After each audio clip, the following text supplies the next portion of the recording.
भाकपा के प्रदेश कमेटी के सदस्यों ने बिहार की जनता पर होने वाले जुल्म से बचाने के लिए बांका जिले में न्याय यात्रा निकाली है। इस यात्रा के माध्यम से लोगों से अपील की गई है कि बिहार में वर्तमान सरकार लूट और झूठ की सरकार है।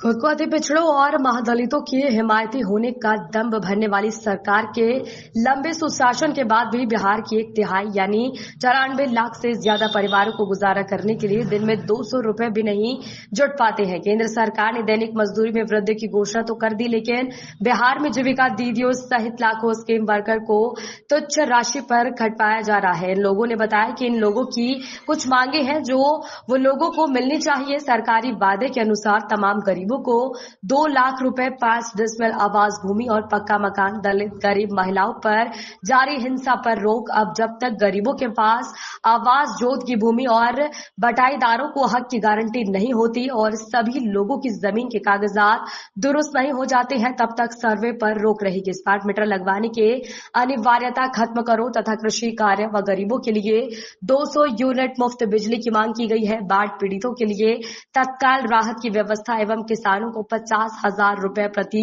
एकड़ फसल क्षति मुआवजा एवं बाढ़ का स्थायी निदान की मांग की गई है। जीविका दीदी, आशा, आंगनबाड़ी, विद्यालय, रसोईया, ग्रामीण नर्स, मनरेगा मजदूर व सफाई मजदूर आदि को केंद्र सरकार द्वारा घोषित नई मजदूरी दर के मुताबिक मानने की मांग की गई है। बिहार के आरक्षण वृद्धि को संविधान की 9वीं अनुसूची में शामिल किया जाए।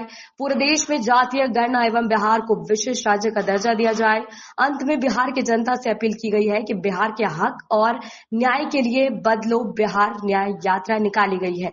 इस यात्रा में आप सभी से 2 कदम साथ चलने का वादा चाहते हैं। 27 अक्टूबर 2024 को पटना में बदलो बिहार न्याय सम्मेलन से इस यात्रा का समापन किया। इसका क्या मकसद क्या है आपका? पूरे सूबे बिहार में बदलो बिहार न्याय यात्रा भाकपा वाले का और बदलो बिहार न्याय यात्रा हम चला रहे हैं। ये केंद्र सरकार और खास करके बिहार की जो नीतीश सरकार है, जिनकी कि किसान विरोधी, मजदूर विरोधी, जन विरोधी नीतियां चल रही हैं, उसके खिलाफ इस बदलो बिहार न्याय यात्रा को हम लोग पूरे बिहार में चला रहे हैं।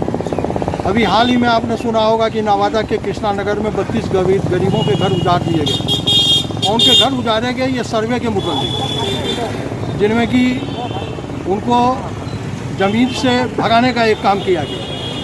हमारे राष्ट्रीय महासचिव दीपंकर भट्टाचार्य इस बदलो बिहार न्याय यात्रा का नेतृत्व कर रहे हैं उसी कृष्णा नगर नवादा से, और वो यात्रा निकल करके विभिन्न जिलों का दौरा करते हुए 25 तारीख को पटना पहुँचेगी। बांका जिला में भी हम लोग अम्बेडकर चौक पर अम्बेडकर की मूर्ति पर माल्यार्पण कर, फिर गांधी जी की मूर्ति पर माल्यार्पण कर, फिर शहीद आजम भगत सिंह की मूर्ति पर माल्यार्पण कर हमारी न्याय यात्रा आगे निकली है।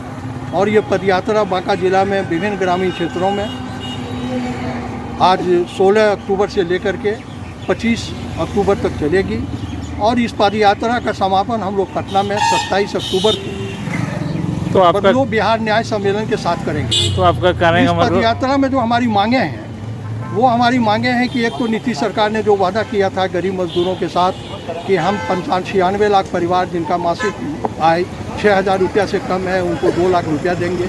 5 डिसमिल ज़मीन हम सभी भूमिहीन गरीबों को देंगे। पक्का मकान, प्रधानमंत्री मोदी जी ने कहा था कि सबको पक्का मकान दिया जाएगा। तो पहला तो ये मांग है। दूसरा है कि ये सर्वे के नाम पर जो मध्यम किसानों और गरीबों को जो उजाड़ने का काम, उनका ज़मीन दखली का जो काम सरकार कर रही है, इसको खिलाफ हम मोर्चा ले रहे हैं। स्कीम वर्कर्स के जो मामले हैं, आशा बहनें, जीविका दीदी, रसोईया बहनें, ये लंबे समय से हड़ताल पर, आंदोलन पर चल रही हैं समान काम के लिए समान वेतन की मांग को लेकर के। उनके जो मांगे हैं उस सवाल पर हम इस पदयात्रा में उस सवाल को उठा रहे हैं, उसको लेकर के हम न्याय सम्मेलन में आगे बढ़ेंगे। फिर जो ये फ्री बिजली का जो एक मामला पूरे बिहार में चल रहा है, 200 यूनिट फ्री बिजली दो, इस मामले को सवाल पर हम लोग पूरे बिहार में पदयात्रा के बाद फिर न्याय सम्मेलन में इस सवाल को उठाएंगे।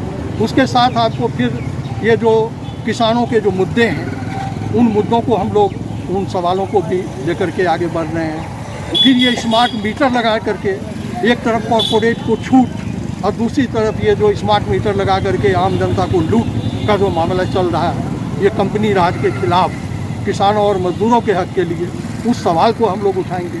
मजदूरों के साथ ये 4 लेबर कोड का जो मामला है, जो मजदूरों के गुलामी का दस्तावेज है, तमाम श्रम कानूनों को ख़त्म करके मजदूरों के लिए जो 4 लेबर कोड सरकार ला रही है उसके खिलाफ हम लोग इस आवाज़ को बुलंद करेंगे। इन तमाम मुद्दों पर हम लोग हमारी जो ये लड़ाई है, साथ ही साथ जो गरीबों को उजाड़ने का काम किया जा रहा है, महिलाओं पर जो जुल्म बढ़ रहे हैं, हर जगह महिला का साथ जो उत्पीड़न हो रहा है उस उत्पीड़न के खिलाफ, चाहे वो मुजफ्फरपुर का मामला हो, चाहे वो नवादा का मामला हो, आए दिन विभिन्न जगहों पर उसके खिलाफ इन तमाम सवालों पर हम लोग पूरे बिहार में पदयात्रा करते हुए और साथ ही साथ जो ग्रामीण क्षेत्रों में जो किसानों की, आम नौजवानों की जो समस्याएं हैं उन समस्याओं को भी हम सुनेंगे, एक संवाद भी स्थापित करेंगे और उनको भी लेते हुए हम लोग पूरे सूबे बिहार में एक आंदोलन की रूपरेखा तय करेंगे।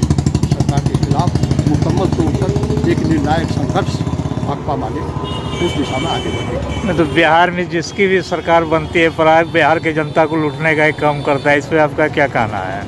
हम तो देखिए जिसकी भी सरकार बनी है, जिसने भी लूट किया है, अन्याय किया है, भाकपा माले लड़ते रहे। हम तो लड़ते रहे हैं और हमारी लड़ाई जारी रही है, चाहे वो किसी की भी सरकार, जिसने भी जनता पर जुल्म किया है, जनता के साथ जिसने की वादा खिलाफी की है, जनता को जो भी धोखा दिया है उसके खिलाफ हम लड़ेंगे। तो इस और पर आगे भी ये हमारी लड़ाई जनता के हित में है।